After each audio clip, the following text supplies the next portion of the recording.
और अब बात चुनाव आयोग की प्रेस कॉन्फ्रेंस की, जो आज शाम 5 बजे होनी है। चुनाव आयोग विज्ञान भवन में प्रेस कॉन्फ्रेंस करेगा। लोकसभा चुनाव की तारीखों का आज ऐलान हो सकता है। बड़ी खबर इस वक्त की, आज की चुनाव आयोग शाम को 5 बजे प्रेस कॉन्फ्रेंस करेगा। रविवार का दिन है, हालांकि अमूमन रविवार के दिन प्रेस कॉन्फ्रेंस चुनाव आयोग चुनाव की तारीखों का ऐलान नहीं करता है, मगर इस बार आज का ही दिन चुनाव आयोग ने चुना है। आपको बता दें, इससे पहले भी 2004 में चुनाव की तारीखों का ऐलान रविवार को ही हुआ था। तैयारियां अब लगभग तमाम पार्टियों की पूरी अब करनी पड़ेगी उन्हें, और पूरे पुरजोर से मैदान में उतरना पड़ेगा। आज कह सकते हैं औपचारिक इन पार्टियों को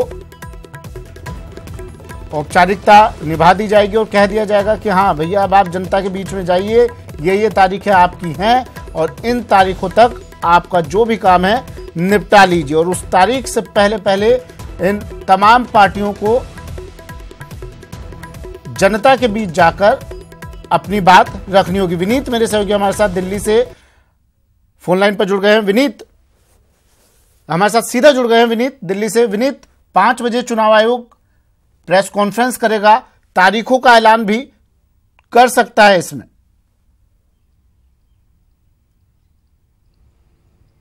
जी निश्चित तौर पर मैं आपको बताना चाहूंगा कि अब औपचारिकता ही रह गई है। अब से थोड़ी देर बाद जब 5 बजे चुनाव आयोग प्रेस कॉन्फ्रेंस करेगा, उसमें तारीखों की घोषणा करेगी। मैं आपको बताना चाहूंगा कि जो मौजूदा 16वीं लोकसभा है, उसका जो कार्यकाल है वो 4 जून तक का उसका कार्यकाल है, और उसके पहले यानी 3 जून तक 17वीं लोकसभा का गठन किया जाना बाकी है। तो चुनाव आयोग को जो 17वीं लोकसभा का गठन है वो 3 जून के पहले किया जाना है। मैं आपको बताना चाहूंगा कि पिछली बार 9 चरणों में चुनाव हुए थे, और इस बार भी हम उम्मीद करते हैं कि 7 से 9 चरण में चुनाव होंगे।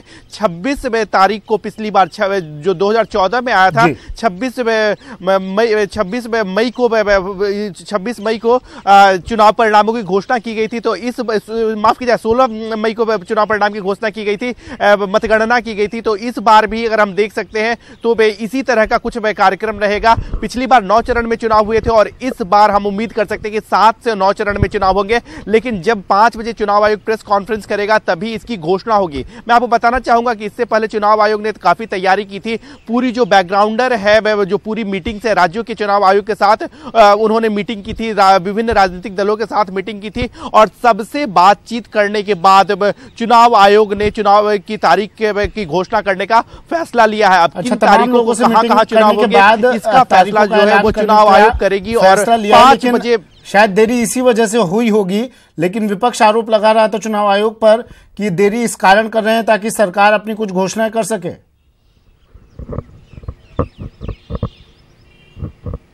जी देखिए, इस तरह की बात है। जब हमने सरकार के से यह बात पूछी, तब सरकार का साफ तौर पे कहना था कि ये जो आरोप है, इस तरह के जो आरोप है वो भी बेबुनियाद है, क्योंकि पिछली बार भी जो घोषणा हुई थी तो 5 मार्च को घोषणा हुई थी। उससे पहले अगर हम बात करें 2009 की बात करें तो 2009 में 2 या 3 मार्च को घोषणा में हुई थी। तो आप समझ सकते हैं कि 2 या 3 दिन का अंतर होता ही है। तो इस बार भी अगर उसी क्रम को देखें तो 8 तारीख को होता था। लेकिन जैसा कि चुनाव आयोग को अपनी कुछ तैयारियां करनी होती है, इसी कारण इस तरह की देर हुई है। और जहां तक की रही घोषणा की बात, जब हमने सरकार से इस बारे में बात पूछा, तब उनका कहना था कि क्या आखिरी साल में या आखिरी मौके में सरकार कुछ घोषणा नहीं कर सकती? अगर ऐसा है तो पहले से ही प्रतिबंध लगा दिया जाए। इसके लिए आचार संहिता की बात होती है जो संवैधानिक है।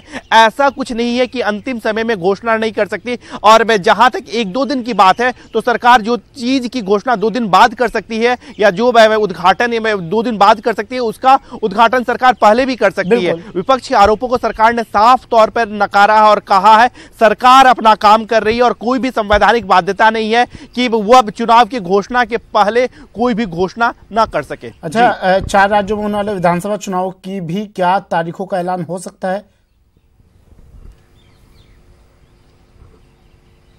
जी अभी इसको लेकर के भी सवाल है, लेकिन जो जिन राज्यों में कि पूर्व से निर्धारित है, चाहे हम बात करें उड़ीसा की बात करें या फिर आंध्र प्रदेश की बात करें, तो वहां पर भी चुनाव की घोषणा हो सकती है। चुनाव आयोग इसी प्रेस कॉन्फ्रेंस में यह घोषणा कर सकते हैं, क्योंकि इन राज्यों के जो चुनाव हैं वो साथ साथ होते हैं, लोकसभा के चुनावों के साथ साथ इन राज्यों के चुनाव होते हैं। तो हम उम्मीद कर सकते हैं कि इन राज्यों के भी जो विधानसभा के चुनाव हैं उनकी भी घोषणा होगी। लेकिन यहां पर सबसे बड़ा सवाल यह है, सबसे महत्वपूर्ण यह है कि 17वीं लोकसभा के गठन के लिए चुनाव आयोग ने अब कवायद शुरू कर दी है और 5 बजे चुनाव आयोग की प्रेस कॉन्फ्रेंस विज्ञान भवन में होगी। मैं आपको बताना चाहूंगा कि अब से पहले जो प्रेस कॉन्फ्रेंस चुनाव आयोग अपनी सामान्य प्रेस कॉन्फ्रेंस में करता है वह निर्वाचन आयोग में ही करता है, चुनाव आयोग की जो बिल्डिंग है वहां पर करता है। लेकिन काफी बड़ा प्रेस कॉन्फ्रेंस होगा, काफी महत्वपूर्ण प्रेस कॉन्फ्रेंस होगा। इसीलिए इस बार चुनाव आयोग ने विज्ञान भवन में को चुना है, जहां पर बहुत अधिक लोग होंगे, गैदरिंग अधिक होंगे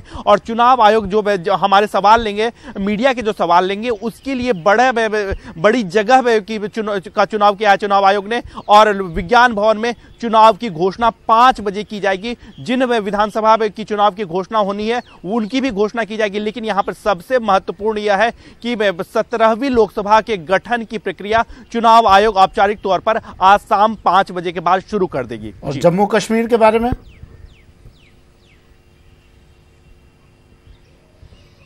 जी जम्मू कश्मीर के बारे में अगर हम बात करें तो हमने इनसे पूछा कि क्या जम्मू कश्मीर के भी चुनाव हो सकते हैं, क्योंकि वहां पर जम्मू कश्मीर विधानसभा के चुनाव के साथ साथ पिछले काफी दिनों से अनंतनाग का चुनाव नहीं हो सका, अनंतनाग लोकसभा का चुनाव नहीं हो सका। तो इसको लेकर के भी चुनाव आयोग को फैसला करना है। वहां पर सिक्योरिटी की जो कंसर्न है उसको भी ध्यान में रखना है, क्योंकि चुनाव करने के लिए सबसे महत्वपूर्ण यह होता है कि जो वातावरण हो वो सामान्य वातावरण हो और सामान्य वातावरण में ही चुनाव किया जा सके। लेकिन जिस तरह से अभी हालिया घटना को हम देखें, पुलवामा अटैक हुआ और उसके बाद से भारत ने जिस तरह से पाकिस्तान को मुंहतोड़ जवाब दिया और एयर स्ट्राइक किया, बालाकोट में एयर स्ट्राइक किया, तो वो काफी महत्वपूर्ण हो जाता है। चुनाव आयोग ने अपनी एक टीम वहां पर भेजी थी, राज्यपाल से उन्होंने इस बारे में विचार विमर्श किया और उसके बाद ही चुनाव आयोग यह फैसला लेगी कि क्या जम्मू कश्मीर में अभी चुनाव करवाने हैं या फिर कुछ दिन बाद रुक करके चुनाव करवाने हैं। जी बिल्कुल विनीत, कितने चरणों में इस बार के चुनाव हो सकते हैं? आज ये निश्चित तौर पर मैं आपको बताना चाहूंगा कि अगर पिछली बार के बारे में बात करें, 2014 की बात करें तो 2014 में 9 चरणों में चुनाव हुए थे, काफी लंबा चरण था।